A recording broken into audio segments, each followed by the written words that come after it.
Hello friends, welcome to பிளிஸி நிமாஸ். இன்னைக்கு நம்ம தமிழ் டப்பிங்கில் ரிலீஸ் ஆகிருக்க டிரைவ் படம் எப்படி இருக்குன்னு பார்க்க போகிறோம். வாங்க வீடியோக்குள்ளே போகலாம். இந்த படம் பார்த்தீங்கன்னா ஒரு த்ரில்லர் ஜானரில் எடுத்திருக்காங்க. இப்போ இந்த படத்தோட கதையை பற்றி பார்க்கலாம். நம்ம ஹீரோ பார்த்தீங்கன்னா ஒரு மீடியா அதிபராக இருக்காரு. அவரு ஒரு நேஷனலிஸ்ட் குரூப்போட ஒரு அக்ரிமெண்ட் சைன் பண்ணுறாரு, ஒரு சீக்கிரட் டீல்னே சொல்லலாம். அதை முடிச்சுட்டு அப்படியே லண்டனுக்கு மூவ் ஆயிடலாம் அவங்க ஃபேமிலியோட அப்படின்ட்டு பார்த்துக்கிட்டு இருக்காரு. இந்த மாதிரி சிச்சுவேஷன்லாம் பார்த்தீங்கன்னா ஒரு சில விஷயங்கள் நடக்குது. என்னன்னு பார்த்தீங்கன்னா ஒரு ஹேக்கர் இவங்களோட அக்ரிமெண்ட்டை எக்ஸ்போஸ் பண்ணிடுறான் ஹேக் பண்ணி. அது மட்டும் இல்லாமல் இவரை டார்கெட் பண்ண ஆரம்பிக்கிறான். இவரை மட்டும் இல்லாம இவரை சுத்தி இருக்கவங்களையும். அவன் ஏன் இவரை டார்கெட் பண்றான், இந்த அக்ரிமெண்ட்டை ஏன் லீக் பண்ணான், அவன் யாரு, கடைசியில என்னதான் ஆச்சு அப்படின்றது தான் இந்த படத்தோட மொத்த கதையே. இப்போ இந்த படத்தோட பாசிட்டிவ் நைட் பத்தி பார்க்கலாம். பாசிட்டிவ் கண்டிப்பா ஸ்டோரி பிளாட்டை சொல்லலாம், ஒரு இன்ட்ரெஸ்டிங்கான ஸ்டோரி பிளாட்டை தான் இருக்கு. ஆனா அது எக்ஸிகியூஷன்ல எவ்வளவு தூரம் கொடுத்திருக்காங்க அப்படின்றது மிகப்பெரிய கேள்விக்குறியா இருக்கு. பெர்ஃபார்மன்ஸ் நம்ம ஹாதி ஒரு நீட்டான பெர்ஃபார்மன்ஸே கொடுத்திருக்காரு. இருந்தாலும் இன்னும் பெட்டரா பண்ணிருக்கலான்ற மாதிரி தான் இருந்தது. அவரு பயங்கர டென்ஷனா தான் இருக்காரு ஸ்கிரீன்ல. ஆனா அது நமக்கு தான் கன்வெர்ட் ஆக மாட்டேங்குது. அதே மாதிரி தான் எல்லாரோட பெர்ஃபார்மன்ஸுமே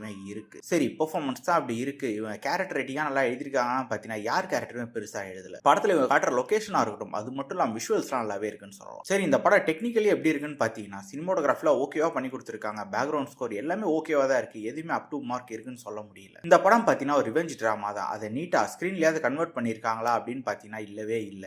ஏன்னா ரொம்பவே புவரான ஒரு ரைட்டிங்ல எழுதிருக்காங்க. இவங்க பாத்தீங்கன்னா த்ரில்லர் போர்ஷன்ஸ் எதுவுமே ஒழுங்கா பெருசா எழுதல. நமக்கு அந்த டென்ஷனே பில்ட் ஆகல. அதனால படம் பயங்கர பிளாட்டா போகுது. அது மட்டும் இல்லாம சுத்தமா சுவாரஸ்யமே இல்லாம போகுது. மொத்தத்துல பாத்தீங்கன்னா இது விளையாட ஜனப்படம் தான். வேணும்னா ட்ரை பண்ணி பாருங்க. இன்னொரு வீடியோல சந்திக்கலாம். தேங்க்யூ.